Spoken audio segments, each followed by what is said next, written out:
Por favor, Silvânia. Silvânia, não, quem leu a página é a Flávia. Ah, sim, a página da Flavinha.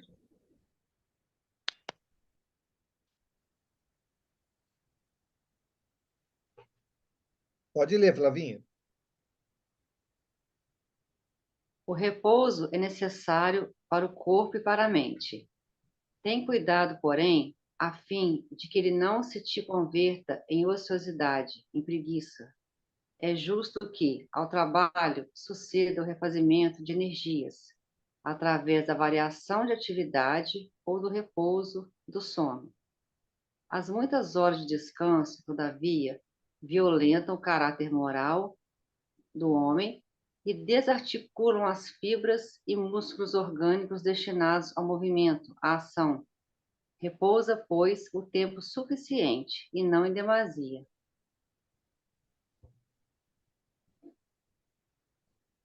Ok, quem gostaria de comentar? Essa tá fácil, né, pessoal? Fala, Carlão. Acrescenta aqui nessa ociosidade, cadê? E preguiça, a procrastinação, É, porque a é gente está envolvido direto com isso aí, com tantas distrações que a gente tem hoje, acaba deixando tudo para depois, né? Agora, deixa para depois em função do quê? Se for em função de outra atividade, você continua em atividade, né? Ah, Agora, o que ela fala aqui é a questão lá da ociosidade, o cara não faz nada porque não quer, e a preguiça que anda de mão dada, né? Então, é diferente, é um pouquinho diferente o conceito.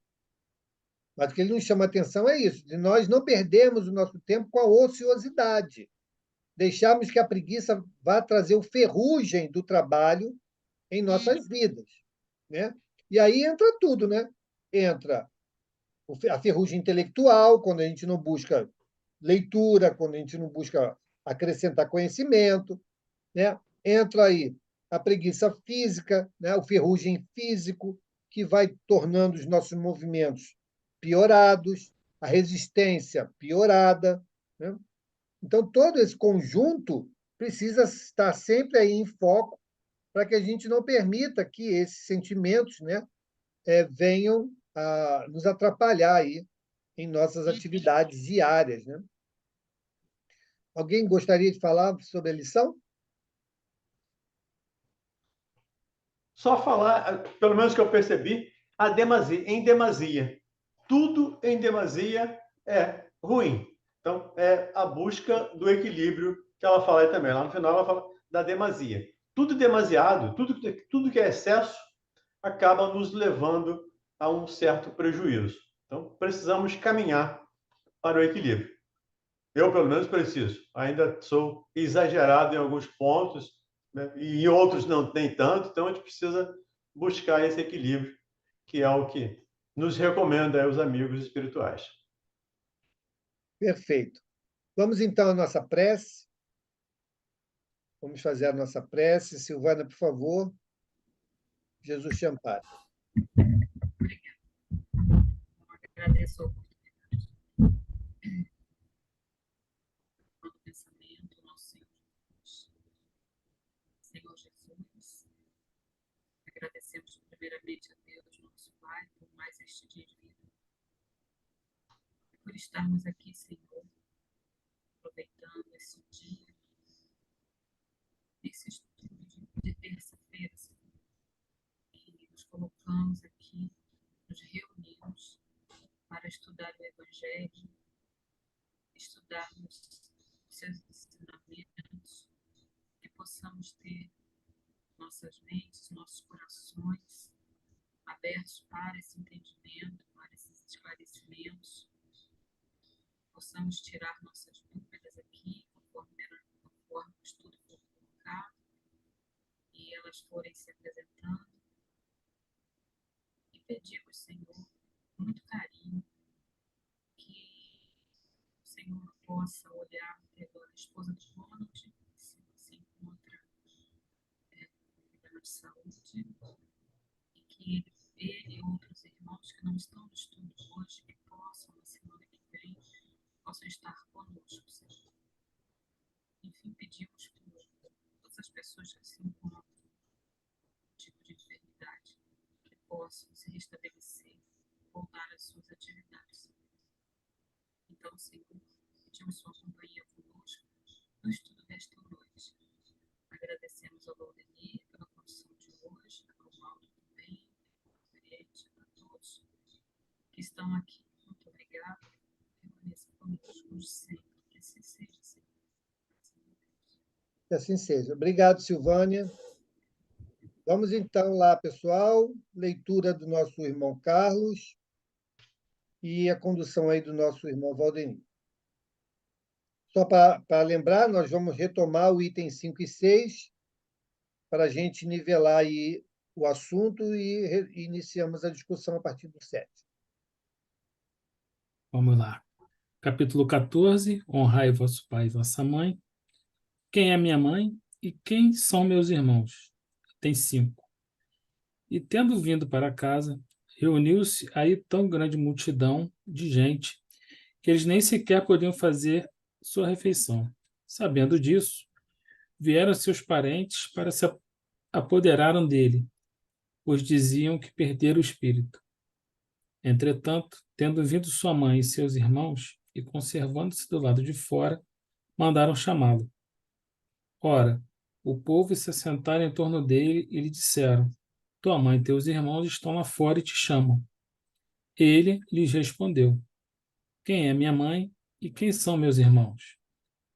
E perpassando o olhar pelos que estavam assentados ao seu derredor, disse: Eis aqui minha mãe e meus irmãos. Pois todo aquele que faz a vontade de Deus, esse é meu irmão, minha irmã e minha mãe. São Marcos, capítulo 3, versículos 20, 21 e 31 a 35. Mateus, capítulo 12, versículos 46 a 50. Item 6.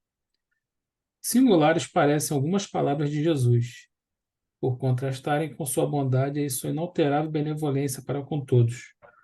Os incrédulos não deixaram de tirar daí uma arma, pretendendo que ele se contradizia.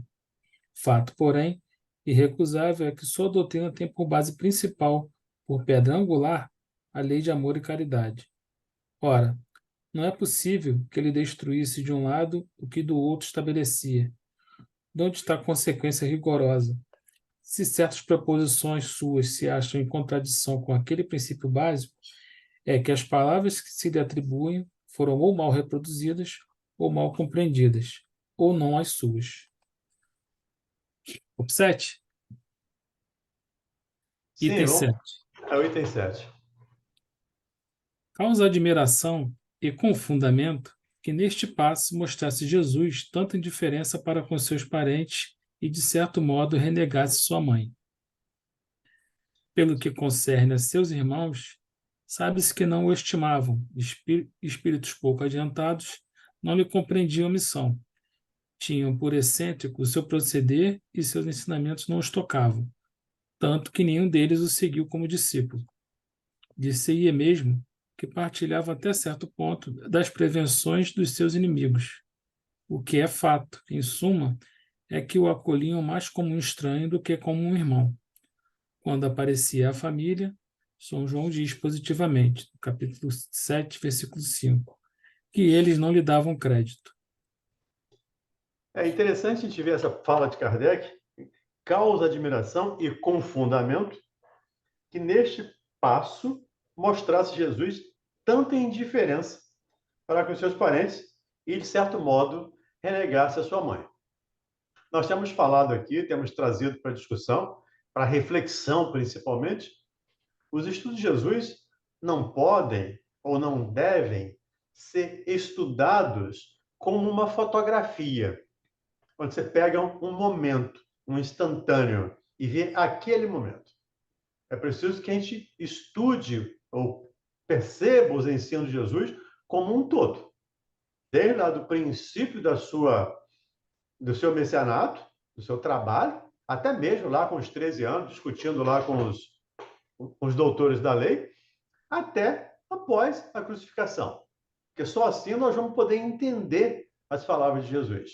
Nós já mencionamos aqui, lembramos aqui, algumas palavras dele que, se pegas, se entendidas ao pé da letra, literalmente, não fazem nenhum sentido, ou não fariam nenhum sentido se fossem entendidas literalmente. Nós já vimos aqui, já falamos aqui, pelo menos, e vamos estudar isso ao longo do tempo, né? Aquele que não odiar a seu pai e sua mãe não é digno de mim. Isso está lá no capítulo 23 do Evangelho, desse Evangelho. Não faz sentido. Não tem, é impossível que Jesus tenha falado isso. Por isso, Kardec diz, né? Causa estranheza que Jesus renegasse a sua mãe. E que renegasse de um lado o que ele pregou de outro, o que ele ensinou de outro. Ele disse que não tinha vindo destruir as leis. Ou seja, as leis de Deus, os mandamentos. Que as leis de Moisés, sim, ele as modificou na medida do necessário. Onde foi necessário, ele modificou. E uma das leis, um dos mandamentos, é exatamente honrai a vosso pai e a vossa mãe. E o Kardec diz aqui que honrar é muito mais que assistir, é muito mais que dar assistência.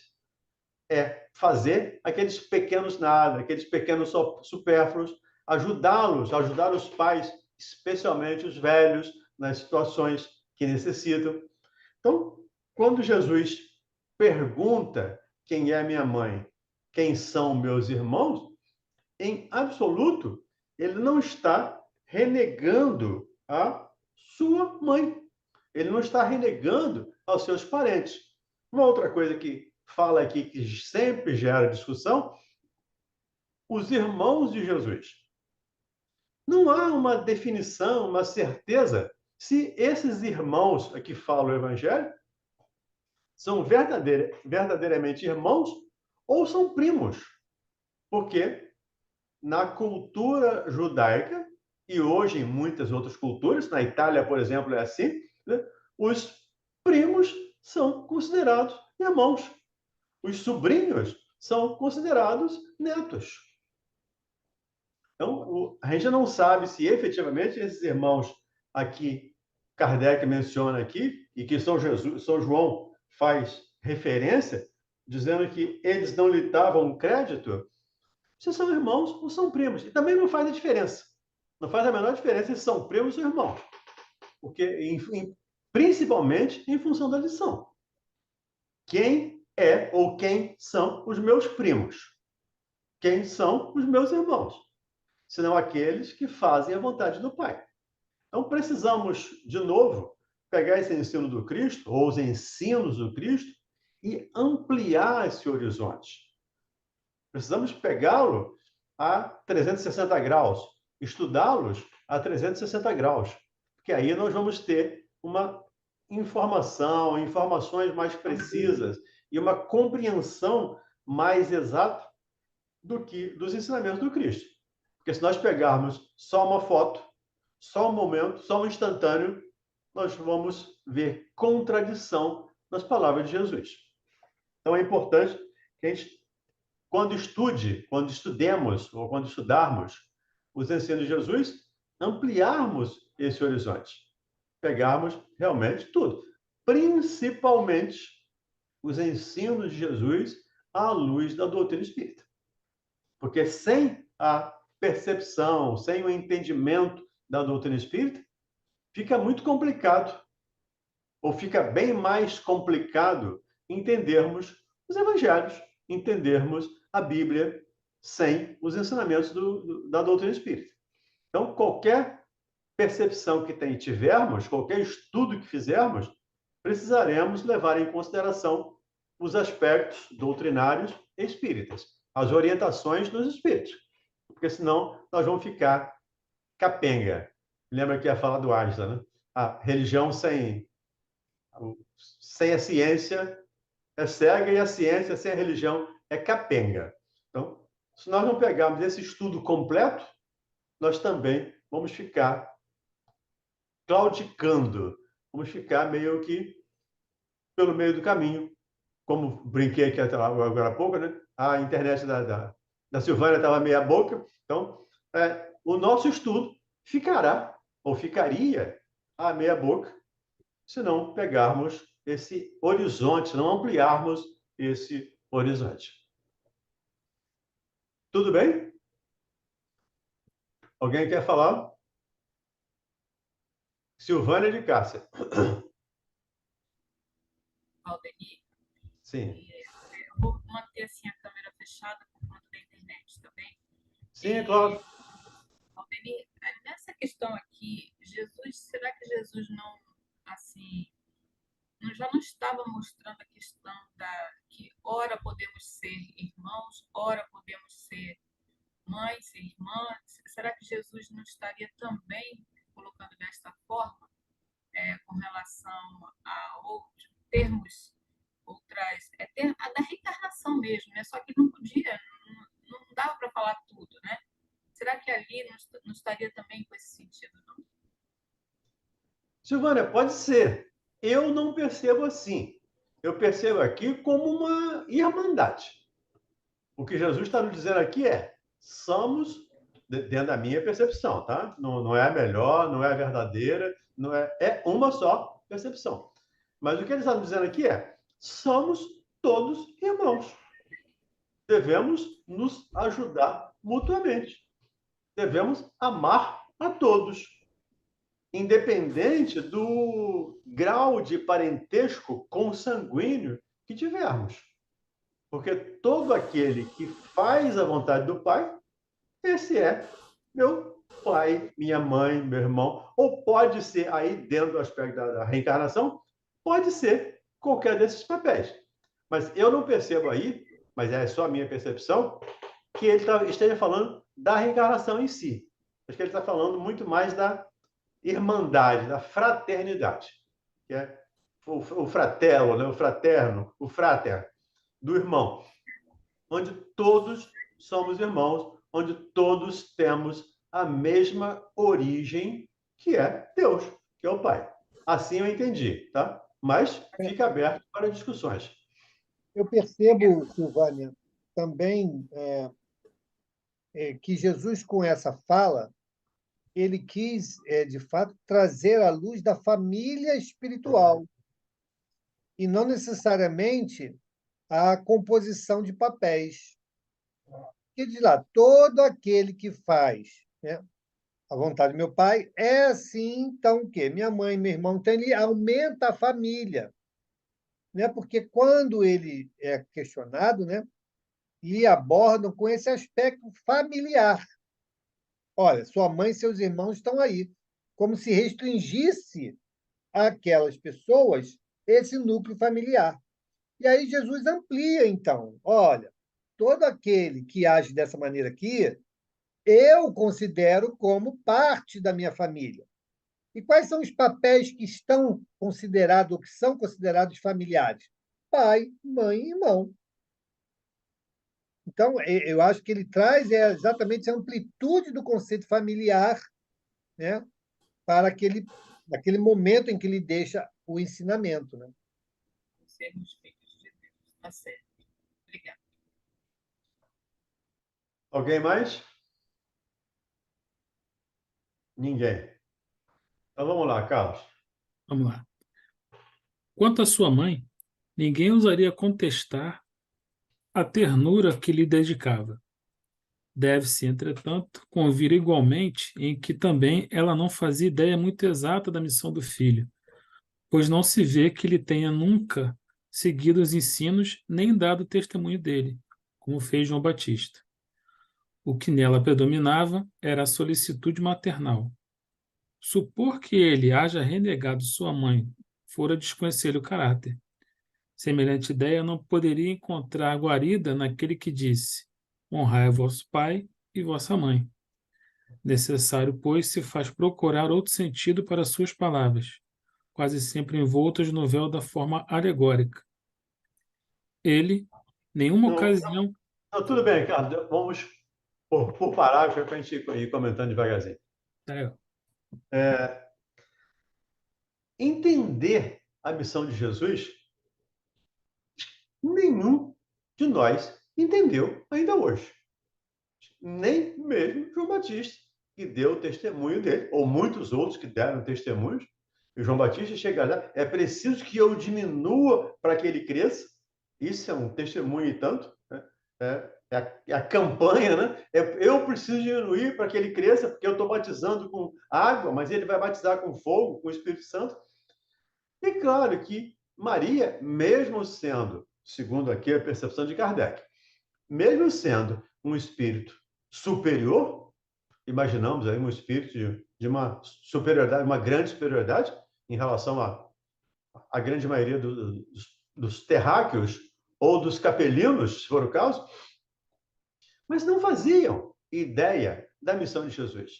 E muitos hoje, muitos de nós, mesmo nós espíritas, que temos um pouco mais de estudo, eu digo em relação à doutrina espírita mesmo. Temos mais livros, temos uma biblioteca mais... Biblioteca não. Uma bibliografia. Um acervo.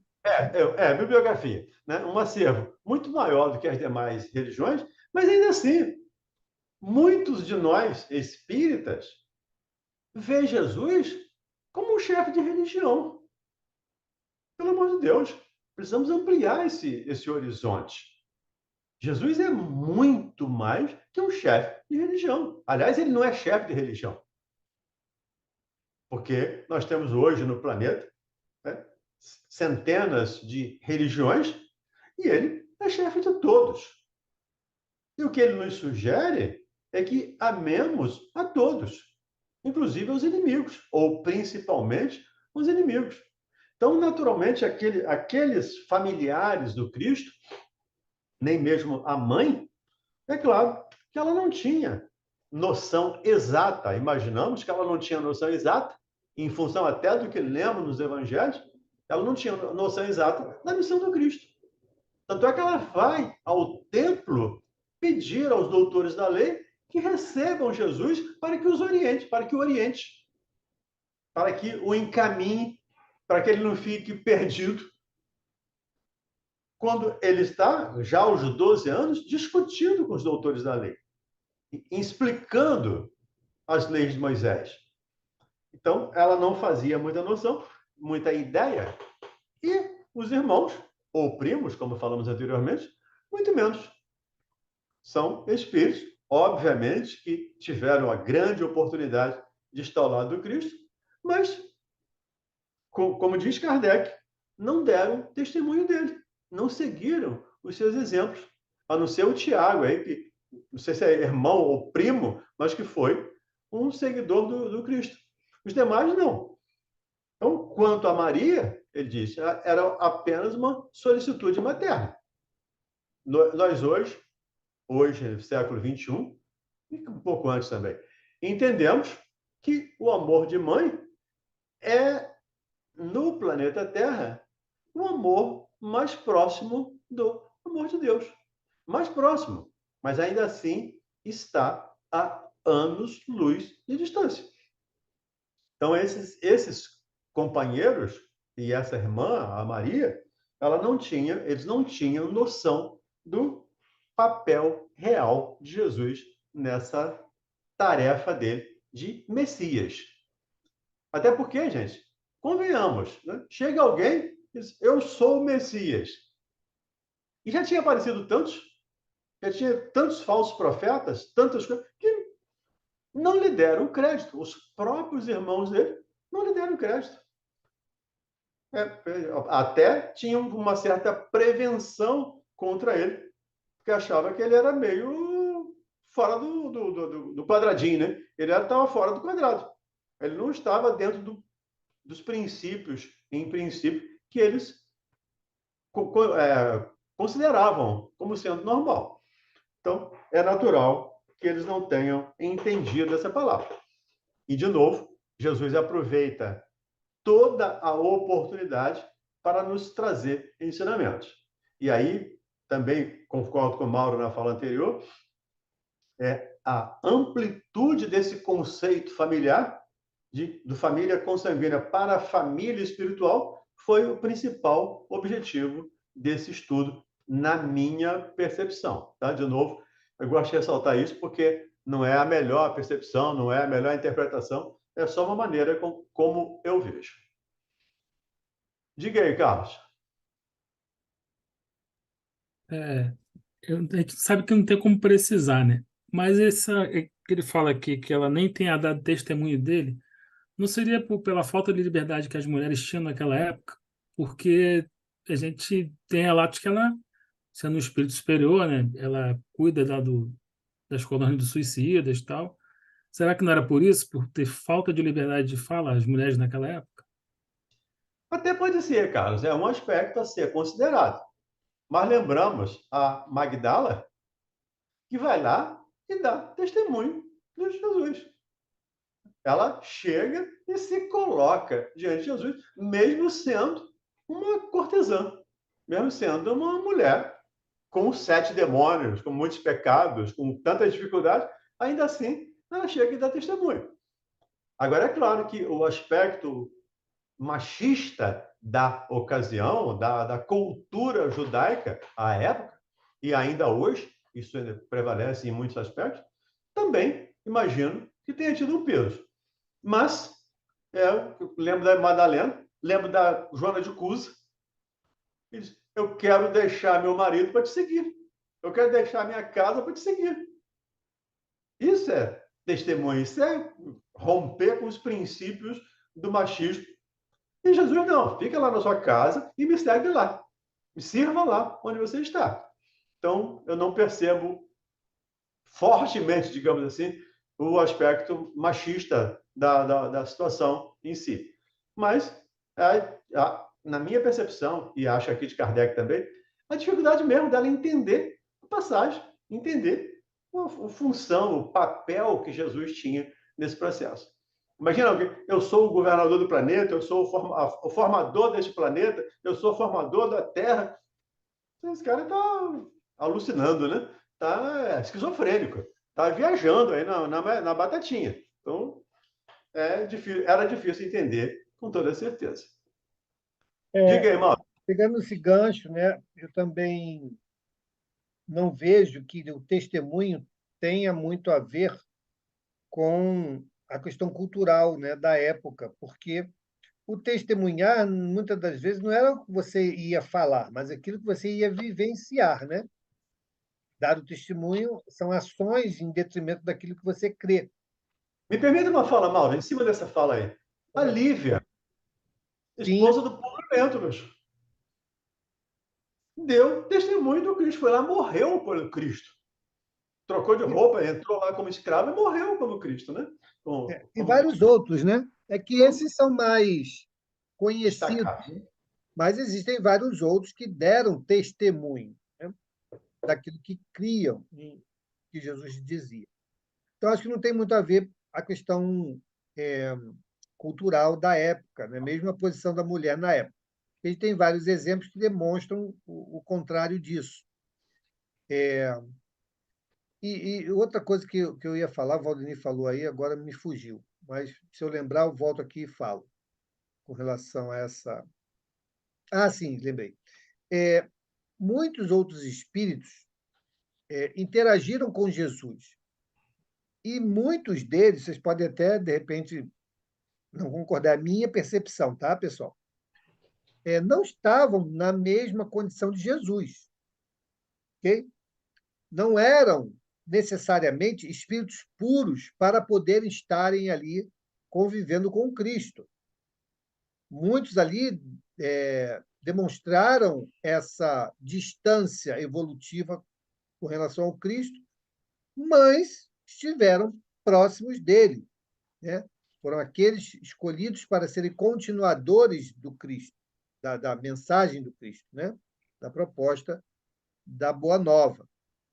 Então, às vezes, a gente faz essa transposição, né? E muitas das vezes não. Ó, sua missão vai lá, você vai ser ali a porta de entrada do Cristo. Ok? Beleza, vamos lá, vamos adiante. E assim a vida segue. Não necessariamente teríamos que ter a mesma condição espiritual do Cristo para poder servi-lo. Hoje nós, de alguma maneira, não o servimos? estamos anos-luz do Cristo, né? E quantos que vieram depois, espíritos realmente valorosos, mas distantes ainda muito da posição do Cristo. Então, isso a gente tem que se botar sempre em pauta também, quando fizermos essas análises, né? Obrigado. Só lembrando, Mauro, antes da Verônica, eu lembrei de outra personagem feminina, dos 50 anos depois, do livro 50 anos depois, a Célia. E depois ela vem como Alcíone, no livro Renúncia. Então, ela dá um testemunho mais que cabal. Ela não usa palavras, ela usa os exemplos, a vida dela como testemunha. Então, seria mais um elemento feminino. Eu lembrei aqui da Lívia e muitos outros, da Joana de Cusa, que hoje é Joana de Ângeles, de muitos outros que deram testemunho, independente do sexo, de ser masculino ou ser feminino. Verônica, diga aí, Verônica Vieira. Oi, meu queridão. Deixa eu perguntar uma coisa. Em se tratando de Maria, né, como a gente está falando, vocês estão falando, como é que eu vou falar, meu Deus do céu? Maria, para nós espíritas, pelo que eu vejo, ela tem um grande papel. Até porque foi a escolhida para enviar Jesus, né? Na parte evangélica dos evangélicos, Maria é um ser comum, não tem nada a ver com Jesus para eles, apenas ela veio para concebê-lo.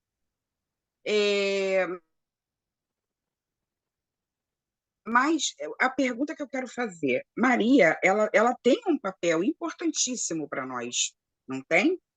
Como mãe.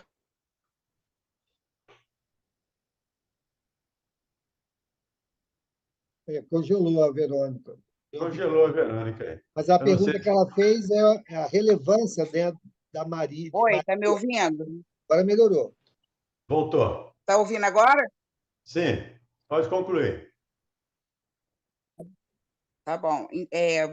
Vocês ouviram até onde, gente, que eu já não sei. Só a sua pergunta final. A sua pergunta final que ficou. Eu perguntei assim.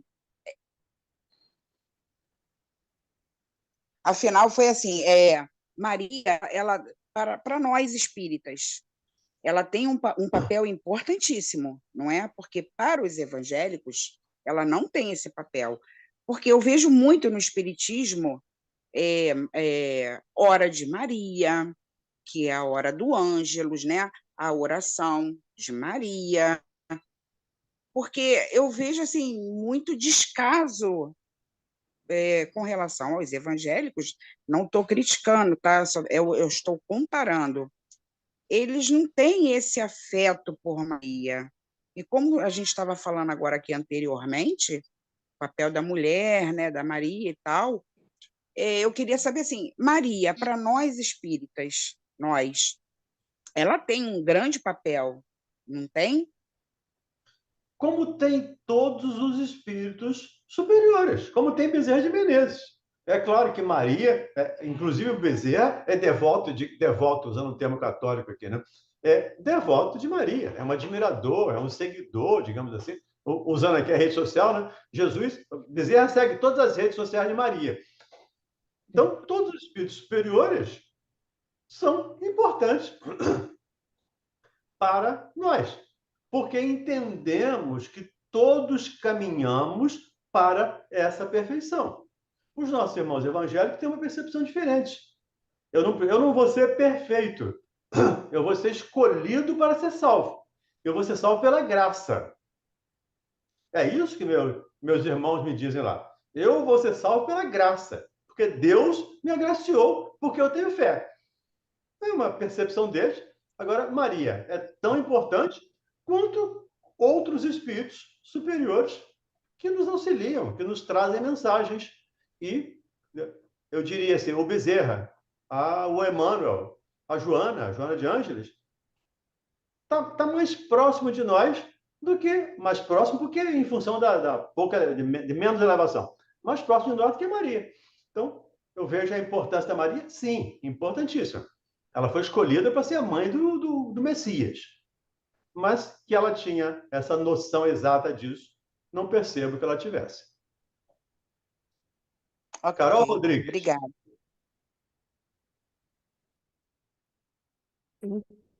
Então, Valdemir, deixa eu algumas coisas que apareceram. Eu achei um pouco esse recorte desse capítulo, esse item desse capítulo, eu achei um pouco confuso, tá? Eu estou me perguntando qual a mensagem que Kardec quer passar, porque já no item 5 ele fala que os parentes dele, né, a mãe e os irmãos, diziam que ele perdeu o espírito, e aí vem essa questão do que Maria não fazia ideia exata da sua missão, mas ao mesmo tempo eu penso nas bodas de Canaã, onde Jesus ainda não se sentia pronto e ela insistia para que ele transformasse.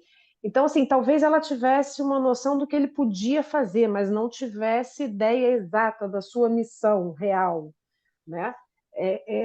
E aí eu tô um pouco confusa pensando assim, qual a principal mensagem que esse item de quem é minha mãe, quem são meus irmãos quer passar? Porque eu estou achando ele muito confuso. Eu vou pedir licença ao Carlos para ler o último parágrafo.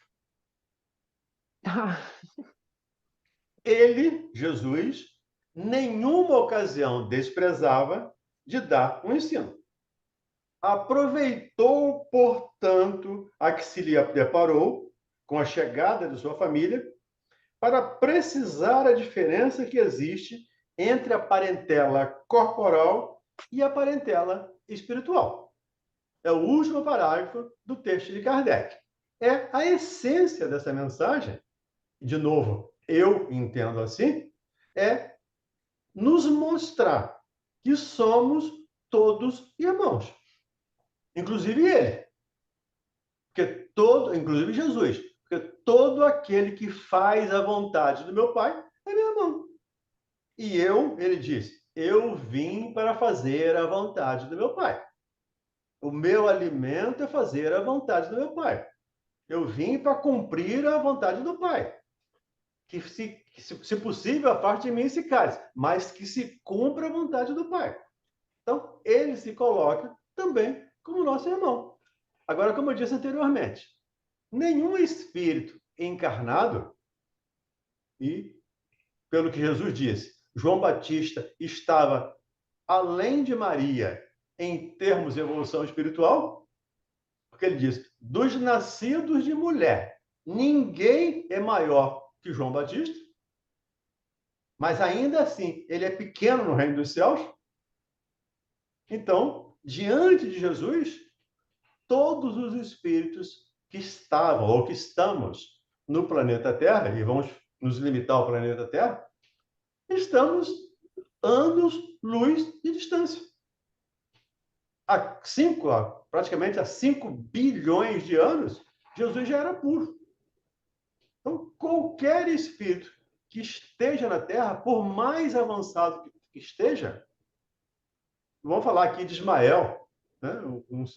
Eliu, ministros dele, ministro Jesus, Sócrates, ainda assim, longe de entender plenamente o Cristo.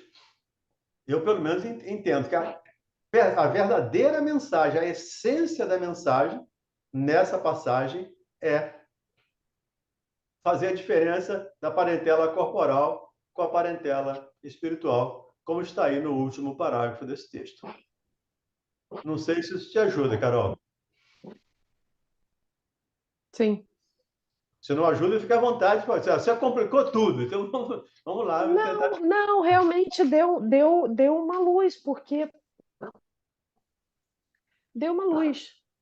Carol, olha só, você tem um casal aí contigo, não tem? O Arthur e a Olivia. Pois é. Você pode dizer que você conhece esses dois que estão aí? Não. Mesma Não. coisa. Maria era uma adolescente. Conta aí a história, né, que ela estava na faixa de 14 para 16 anos, quando teve a anunciação. Naquela época, a pessoa casava cedo, né? Sim. Então, veja bem, se ela só poderia ter essa noção, e mesmo assim, percebo eu, pela lei, né, que existe o processo do esquecimento na reencarnação, né? Se ela já fosse pura, aí ela teria lucidez plena, né? E teria uma vida também bastante significativa na passagem até que Jesus chegasse aos seus 33 anos a iniciar o processo, né? Então, a gente vê que a história da figura da mãe de Jesus, ela é opaca, ela é tímida. Por quê? Porque ela também estava em processo ali, como todos abaixo do Cristo, e em processo de aprendizagem, em processo de tarefas ascensionais. A grande questão é que, a minha percepção, tá, gente? Não estou desfazendo de forma alguma. Quem sou eu, né, para me desfazer da figura, né, de Maria? Mas nesta encarnação em que ela vem como mãe de Jesus, ela não vem para ser protagonista. Então ela tem sim Pega um uma novo. passagem simples. Ela tem uma passagem maternal e deu testemunho dessa maternidade. Ela deu testemunho dessa maternidade e dos grandes desafios que essa maternidade lhe impôs, porque ela teve que ver o filho se afastar. Não foi só a crucificação que foi duro para Maria. Foi o afastamento da convivência. Não deve ter sido um filho normal, né? Porque se aos 12 anos ele já discutia com os doutores da lei, Arthur, desculpa. nada. É só para você poder acompanhar. Se aos 12 anos ele estava, né, ensinando aos doutores da lei, vocês há de convir, né, que o Arthur aí, ele, se estivesse nessa condição, você estaria de cabelo em pé. Não é? Sim. Então, veja quais foram os sacrifícios que Maria teve nessa encarnação. E, espiritualmente, ela mostra, aí é o outro lado da moeda, espiritualmente, ela mostra, pelos relatos que temos, da grandeza dela no que diz respeito ao plano espiritual. Mas, naquele episódio reencarnatório, ela foi uma pessoa comum. Comum. Não existem relatos, né, dela orientando Jesus, né, Jesus indo até ela buscar aconselhamento, porque a distância era muito grande. Entende? Então, a gente tem, às vezes, essa, não sei se é uma preocupação, mas uma tendência a atribuir coisas que não estão presentes. Então, nesta relação Maria de Nazaré com Jesus, ela foi a mãe. A mãe que, em breve, muito breve, teve que perceber essa, não vou dizer nem que foi dor, né? Mas esse processo de afastamento do filho, depois a crucificação do filho, né? Então, tudo isso a gente tem que botar aí nas nossas reflexões. Mas isso não diminui ela em nada. Como não diminui em nada Jesus não ter casado, Jesus não ter tido filhos. Diminui? Não. Mas a gente, às vezes, cria alguns parâmetros, né, alguns padrões que a gente tenta preencher, né, com situações que não estavam presentes naquela encarnação. E aí, sim, separando esse episódio, nós vamos ter notícias da Maria espiritual. Aí sim, a grandeza dela, todos os eventos em que ela aparece, aparece com grande projeção espiritual. Até o próprio Bezerra, né, quando recebe de Maria a autorização para reencarnar em qualquer outro planeta que ele desejar. Olha a posição em que ela se apresenta quando dá essa notícia a Bezerra. Então, isso demonstra, por esses relatos, a grandeza espiritual do ser espiritual. Mas o papel, a relevância do papel da figura reencarnada Maria, mãe de Jesus, ela foi, naquele episódio, um papel comum. Comum, passou, fez a sua função, absorveu os ensinamentos que aquele episódio lhe proporcionou e seguiu. Certo. Mauro, deixa eu te fazer uma pergunta, curiosidade. Quando Jesus veio, ele também passou pelo processo de esquecimento ou em função do seu adiantamento ele veio com a Não, sabe por quê? consciência do espírito que ele realmente era? Olha, na minha percepção, ele veio pleno, porque o espírito. Por que a gente esquece? Vamos fazer a reflexão contrária, né? Por que a gente Já me esquece quando respondeu. reencarna? Por Porque conta das existem nossas, questões dos mal nossos... resolvidas que eu tenho que, pelo meu amadurecimento, vencer. Quem já chegou na condição de Jesus não tem mais o que vencer. Então, ele não precisa do esquecimento. Então, ele vem pleno, consciente do que ele vai fazer. Tanto que ele diz para a mãe: eu ainda não chegou o meu momento, lá nas bodas de Caná. Não chegou o meu momento. Então, ele sabia todas as etapas, em que momento aquilo deveria acontecer. Quando ele fala para Judas, vá e cumpra o que tem que fazer, ele sabia os passos adiante que iriam acontecer. Entende? Então, Jesus sabia a sua trajetória toda, ok? Mas, como todo ser encarnado, passou pelas fases naturais, pela infância, né?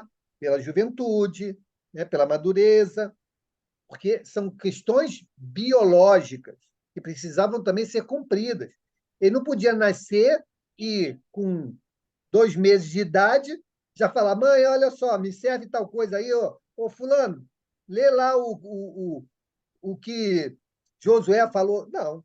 Então, ele seguiu normalmente até que os momentos em que ele já tinha condição de externalizar a grandeza espiritual que ele foi, então, fazendo as suas anunciações, que a gente tem relato que começou aos 12 anos com esse episódio de Jesus falando aos doutores da lei.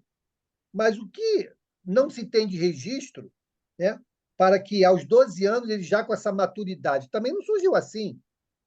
Então, muito provavelmente, muito antes, ele já era um espírito que falava coisas que surpreendia. Daí a estranheza, daí a dificuldade de Maria entender o missionato de Jesus, porque deve ter sido realmente uma criança muito diferente, muito distante do seu tempo. Muito esquisita, né, para usar o termo de hoje. Dos dias de hoje. Ok, Carol? Obrigada, Ou mais alguma coisa? gente. Tá jóia. Não, E a Flavinha? vamos seguir. Eu costumo falar que eu acho que Jesus foi o primeiro feminista que a gente tem conhecimento, porque ele foi aquele que naquela época dava todo o acolhimento, ele não fazia distinção de ninguém, visto aí a história de Maria Madalena que se juntou a eles, né? Sobre essas mulheres daquela época da vida de Jesus, eu comecei a ler esse livro aqui, ó, Mulheres Fascinantes. Conhece, Valdemir? A presença feminina na vida de Jesus? Não, não conheço. Comecei a ler domingo. Aí fala aqui de algumas mulheres que não são, fazem parte, né? É livro espírita, tá? Sobre isso, sobre a presença feminina na vida de Jesus. Parece que é muito interessante, porque tem uma, entre aspas, assim, uma falta de informação para a gente, depois da adolescência dele, ele só foi ressurgir a história de Jesus já com 30 anos, né? Tem essa falha bibliográfica aí do que aconteceu na vida dele esse período. Talvez aqui tenha alguma história assim desse período, vou ler depois, eu comento com vocês aqui. Mas eu achei interessante o título, me chamou a atenção, eu peguei emprestado lá da biblioteca do Centro Espírita que eu estou indo. Espero que seja bacana. Esse aspecto em relação de 12 aos 30, o Haroldo Dutra tem uma palestra interessante que ele fala sobre isso. Onde esteve Jesus do 12 aos 30? Na carpintaria com José, trabalhando como carpinteiro.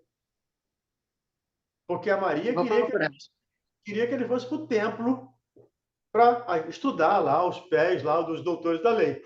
Mas ele era mais que o doutor da lei. Ele conhecia muito mais. Então, e ele vai para Maria e diz: em que eu estou contrariando a vontade do Pai? Quando ela queria que ele fosse.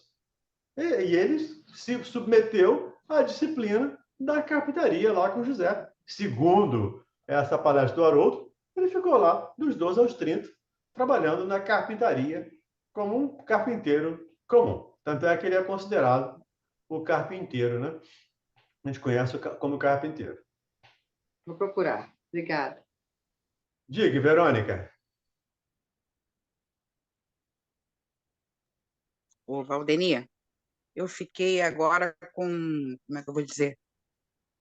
Assim, pensativa, porque todo mundo fala assim, pede a Maria que interceda junto a Jesus pela causa tal, pelo fulano de tal, porque com certeza ela atende, porque ela foi mãe e ela viu o filho dela sofrer na cruz, etc. Eu fiquei até pensativa agora, falei, meu Deus do céu, estou pedindo a Maria, será que eu estou pedindo em vão? Ela não está ouvindo nada, porque não faz sentido para ela? Não, Verônica, não é isso. O que nós falamos não foi isso. O Mauro até lembrou aqui a importância da Maria após o desencarne. Como encarnada, ela tinha limitações naturais de espírito ainda não puro. Encarnado Entendi. ou reencarnado tem esquecimentos, tem dificuldades, como Kardec teve, como todos tiveram os reencarnados, à exceção de Jesus, por ser espírito puro. Mas que Maria intercede? Sim, intercede. Mas o Bezerra intercede. Só que a gente precisa lembrar, os espíritos não dizem isso. Toda ação feita pelos espíritos é feita com a autorização de Deus. Então, eu peço ao Bezerra, eu peço a Maria, eu peço a Celina, que é a secretária lá da Maria, lá que fala com o Bezerra, ou eu peço o Emmanuel. Enfim, em última instância, vai sempre chegar a Deus. E até lembro a vocês aqui, caso vocês gostem de ler, um livro chamado Entre a Terra e o Céu, onde Eu tenho. onde uma prece é refratada, porque a pessoa a quem está sendo pedida não tinha condição de atender, e a prece vai ser atendida pelo nosso lar, pelo Clarencio. Então, uma prece nunca é perdida. Então, tranquilamente, podemos fazer prece a Maria, sim, podemos pedir a Maria, sim, que interceda. Agora, ela vai interceder sem violar as leis de Deus.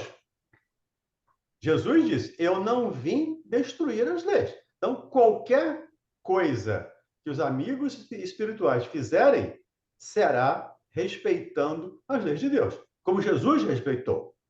Se possível, afaste de mim esse cálice, mas cumpra-se a vontade do Pai. Então, qualquer pedido vai ser sempre levado em consideração as leis. E nós sempre falamos aqui, né? As leis de Deus têm atenuantes e têm agravantes. Ele é misericordioso. Então, com certeza, vai nos atender na medida das nossas necessidades, dos nossos merecimentos. Verônica, eu queria dar um pitaco aí nessa história. A gente tem essa imagem, de novo, que eu conversei com a Carol. a gente tem alguns formatos que precisa ser preenchido de acordo com a forma como nós percebemos as ações. Quando a gente fala assim, pede a Maria para interceder, é porque a gente acha que Maria ainda é mãe de Jesus na espiritualidade. Aquilo que nós É verdade. conversamos sobre a história da parentela, lembra disso? Aham, Então, lembro. vamos lá. Quando nós fazemos a prece para Maria, para Jesus, para Deus, o primeiro que ouve, quem é? Quando a gente faz a prece, É, direcionada para Jesus, para Maria, para Deus, quem é o primeiro que ouve? para mim, é os mensageiros, né, de Jesus, Que mensageiro? É o nosso os guia espíritos superiores. espiritual. É o nosso guia espiritual. São anjos da Então, os guarda, Bruna. espíritos Ele é o superiores. primeiro que ouve. E vou te Então, o dizer, espírito superior. não, nem sempre é tão superior assim. É superior a nós, né? Com É. certeza ele é superior a nós. Mas, no momento em que ele ouve, é. no momento em que ele ouve o nosso apelo, ele é o primeiro que vai agir no sentido de nos acudir naquilo que nos for necessário, ok? E permitido. Aquilo que ele não consegue, aí começa a subir as esferas, né? Agora, qualquer um de nós pode ter a intercessão de Jesus. Olha lá o centurião que interviu junto a Jesus pelo seu escravo. Ele não foi atendido? Foi. Então, essa condição, não estou dizendo que não devemos fazer, não. Entendam bem, eu só estou tentando esclarecer uma ideia que temos aí no coletivo comum. Pede a Maria que Jesus vai ouvir Maria. Esse é o propósito, né? Por que ele não pode me ouvir diretamente? Por que tem só que ser por É intermédio de Maria, verdade. não é? Então, se ele mesmo diz, eu vim para os doentes, não precisa de intermediário. Agora, existem, Nem de Maria, nem de ninguém. nem de ninguém, existem aqueles que a gente não lembra, como os nossos mentores, por exemplo, que atendem, sei lá, mais de 90% das nossas questões, porque são questões pequenas. Para eles, dentro da faixa de autoridade que eles possuem em nos auxiliar. Olha o Emmanuel com o Chico. Quantas coisas chegavam para o Chico? Chico, para com isso. Cara, tu tem 2 olhos, está reclamando que vai perder um? Qual o problema? Ter 2 olhos é um luxo, ele não fala para ele. E Emmanuel está ali do lado. E olha que Jesus, desculpa, olha que o Chico era ali, fidelíssimo, né? Com Maria, com os santos, porque ele foi criado na Igreja Católica. Então, ele já guardava essa relação muito estreita. E Emmanuel foi mostrando para ele, cara, olha só, menos, menos. Eu vou resolver isso aqui, eu resolvo isso aqui, está comigo isso aqui. Olha o Divaldo, a mesma coisa. Joana ali só apertando os botõezinhos dele, ó. Menos, né? Você quer a nossa companhia ou quer ficar sozinho? Então, fica aí, ó, menos. Então, essa relação, quando a gente pede a Maria para interferir, para interceder, isso vem de um atavismo de outras religiões. E da ideia ainda equivocada de que a gente acha que Maria ainda é mãe de Jesus na espiritualidade e, por esta autoridade maternal, ela teria ascensão sobre Jesus. Isso é É isso mesmo que eu penso. entendeu? Isso é destituído de qualquer razoabilidade dentro da visão espírita. Entendi. A minha confusão estava aí. E eu estou pensando agora assim também. Por exemplo, eu faço a prece, aí o meu anjo da guarda está escutando. Aí ele fala assim: isso daí eu não vou poder resolver para ela, não tenho como. Aí é que ele vai passando, né, para outros superiores a ele, Isso, pede até que ajuda. chegue a Jesus, né, para ver. Aí Jesus lá vai falar: não, não, não, nada disso, ela vai ter que passar por isso aí. Não tem jeito. E É vai ficar desse nisso. jeito. E vai ficar nisso. Misericórdia. Agora eu entendi, bacana. Legal. Obrigada aí você, tá, Mauro e Valdemiro? Ô, Obrigada. ô, gente, eu acho que tá rolando um telefone sem fio nas minhas pressas, porque tá chegando tudo torto lá em cima. Não Ah, tá não, não. Carol, não tá não. Fica Ah, tranquilo. não. Não, É o que a gente foi só uma merece, Carol. brincadeira para descontrair. Oi, eu não ouvi, Flavinho.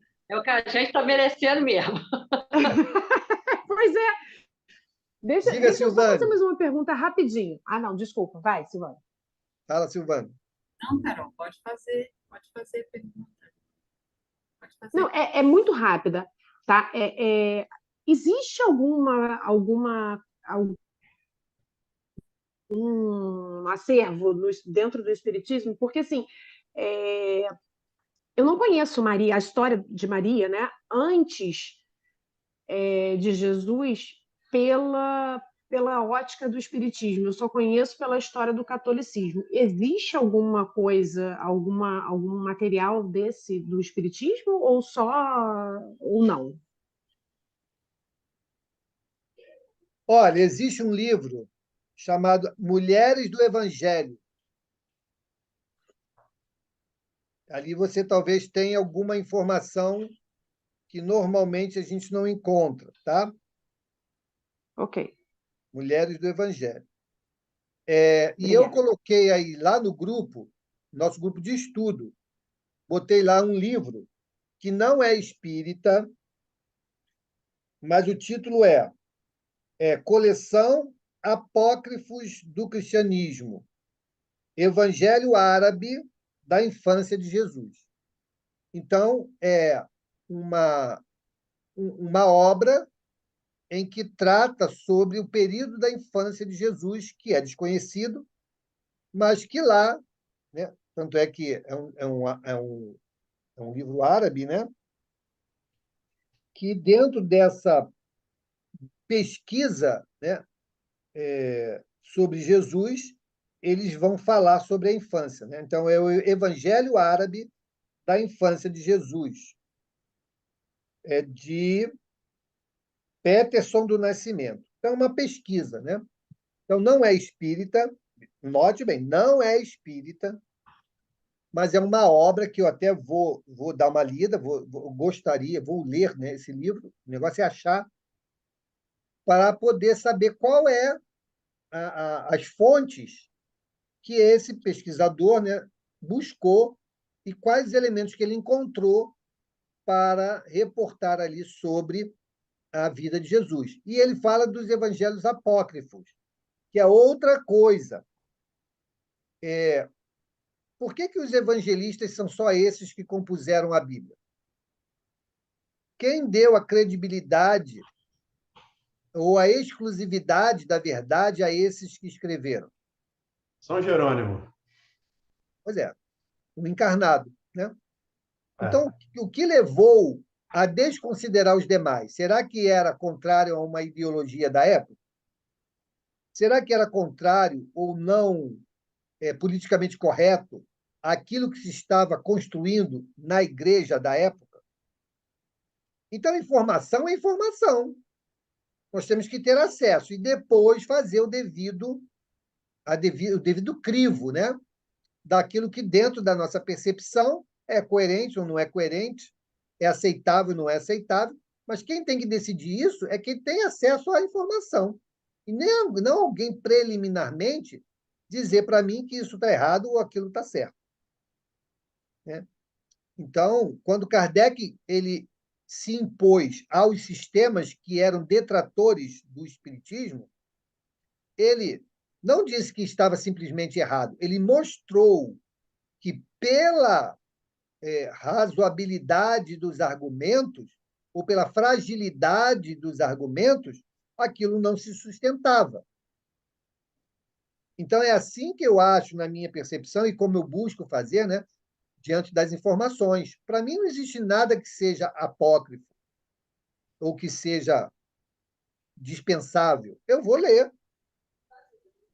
E dali eu vou tirar aquilo que, na minha percepção, sobre o fio da navalha da doutrina espírita, no que tange ao espiritismo, é a minha balança, o meu fiel da balança. O meu fiel da balança é o que a doutrina espírita trouxe. Diante disso, eu vou trazendo o que está próximo, o que está alinhado ou o que está completamente fora. Então, E aí, Mauro, pode lembrar a fala de Paulo. Observe tudo e fique com o que é bom. Então, e aí, Carol, me permita também, eu não sei se você tem um livro chamado Boa Nova. Não, não Lá, tem. Humberto de Campos faz alguns textos a respeito das mulheres do Evangelho. Inclusive a Maria, a Madalena. No livro Boa Nova ele tem esse texto também que pode te auxiliar. Diga, Silvânia. É breve. Não, a respeito do capítulo aqui, que a Carol falou do sentido, né? Eu queria, assim, a minha percepção desse honrai a vosso pai e vossa mãe, eu entendo assim, Deus nos dá, por misericórdia, a oportunidade da reencarnação para a nossa evolução. Então, nossos pais, os que estão nossos pais agora, eu entendo assim, devemos honrar mesmo, como diz aqui, porque senão não estaríamos aqui, não é isso? Precisamos deles, né? Hoje eu sou mãe, minha filha precisou de mim e do pai para que chegasse aqui como os filhos de todos aqui. Então, é uma posição muito importante para o que Deus quer de nós. Então, nós devemos honrar, sim, independente do que aconteça com essa relação no decorrer da vida. Né? Eu entendo assim. E só que não esqueçamos, né, que o que diz aqui o capítulo, não esquecer de que não estão pais, né, nossos pais, mas são nossos irmãos, porque são filhos de Deus como nós. Então, a importância desse papel na reencarnação é que para mim, o meu entendimento é esse, é muito grande. Por conta disso, entendeu? Tá auxiliando na questão Vai de botar Deus querer essa evolução. Então, mas que eu nunca esqueça disso, que o meu pai, que já retornou ao plano espiritual, meu irmão, esse espírito, minha mãe que está aqui comigo ainda, está minha mãe, mas é minha irmã, porque é filha de Deus como eu. Então, é o que eu entendo do capítulo aqui. Obrigado, Silvânia. Diga, Suzy. Só para reiterar tudo que foi falado, algumas observações que eu faço, a relevância, né? Conversando sobre o que Verônica falou, a relevância de Maria para nós espíritas, eu acho que vem muito também da religião que a maioria de nós somos oriundos ou do catolicismo ou do protestantismo, né? Dos evangélicos. Então, eu até escutei uma palestra que me chamou muita atenção, que ele brincando, ele falou, tem o espiritólico e o espiritante. Né? O espiritólico é aquele que é oriundo da doutrina, da religião católica. E o espiritante é aquele que é oriundo da religião evangélica, dos evangélicos. Né? Então, a relevância de Maria para quem veio do catolicismo, como você falou, eles têm uma visão bem definida e para mim, no meu caso específico, que eu fui criada numa família evangélica, eu entendo que Maria, ela era mãe de Jesus. Ela não era mãe de Cristo, do Cristo, não é? Ela não tem ascendência, como você disse. Ela não tem, eu só estou confirmando, assim, de acordo com o que eu acredito. Ela não tem a ascendência espiritual sobre Jesus. Ela teve ascendência enquanto mãe, que orientou, que acolheu, que abraçou, as noites sem dormir, não é? Então, ela intercede a Jesus, como outros espíritos elevados também podem, de acordo com a sua elevação, chegar a Jesus. A maioria nem tem acesso. Então, é possível que ela tenha, mas não como mãe de Jesus, como diz a oração a Maria, né, que é mãe de Deus, orai, intercedei por nós, alguma coisa assim. Então, é isso que eu queria dizer, né? Que ela hoje, exatamente o que foi falado aí, que ela já não é mãe dele, ela é uma irmã, porque ela já não está mais encarnada, ela está no plano espiritual. Só isso. Obrigado, Suzy. Bom, gente, Perfeito. vamos parar aqui então, né? Ainda faltou o último parágrafo. Não, eu li o último parágrafo. Ah, leu? Ah, tá. Eu li. Então, paramos no item Item 8. Item 8. 9, 8. 8. 8. Parentela corporal e a parentela espiritual. É. Ok. Vamos, então, fazer a nossa prece. Agradecer a todos que estiveram aqui, que participaram, né, trouxeram suas reflexões. Isso é muito importante, enriquecedor para todos nós, porque é onde nós abrimos, né, a nossa mente, desconstruindo muitas das vezes aquilo que estava dentro de uma caixinha, acomodado, e a gente acaba sendo forçado a repensar, né? E acho que é isso que faz com que a gente cresça. Vamos, então, fazer a nossa prece de encerramento. Quem gostaria de fazer a nossa prece? Vamos para a listinha? A Suzy Oliveira tinha pedido. Ah, foi? Então vamos atender o Foi. pedido da Suzy. Eu não tinha pedido, não, mas eu faço com muito prazer, com muita alegria. Tá bom, Suzy, por favor. Obrigada, Pai. Obrigada por esses momentos em que nós trocamos tantas observações, em que nós nos aprofundamos mais nessa doutrina tão consoladora, essa doutrina que aquece a nossa alma, que nos faz entender que nós não vivemos de esperança, mas de certeza de sermos espíritos eternos, que nós estamos fadados a sermos espíritos superiores, e que o nosso caminho é esse, é o dia a dia, é a construção diária. Ajuda-nos, Pai. Fica conosco, a espiritualidade amiga, fica conosco, dá-nos o entendimento, que nós possamos ser merecedores de tudo aquilo que nós estamos aprendendo e que nós possamos ser responsáveis por nossas vidas, nossos atos, pensamentos e atitudes, sempre buscando chegar a Ti, Pai, que é o que nós desejamos. Ainda temos um longo caminho a percorrer, mas já nos pomos a caminho. Segura a nossa mão, Jesus. Fica conosco, meu querido. Que assim seja, meus irmãos. Graças a Deus. Que assim seja. Graças a Deus. Obrigado, pessoal.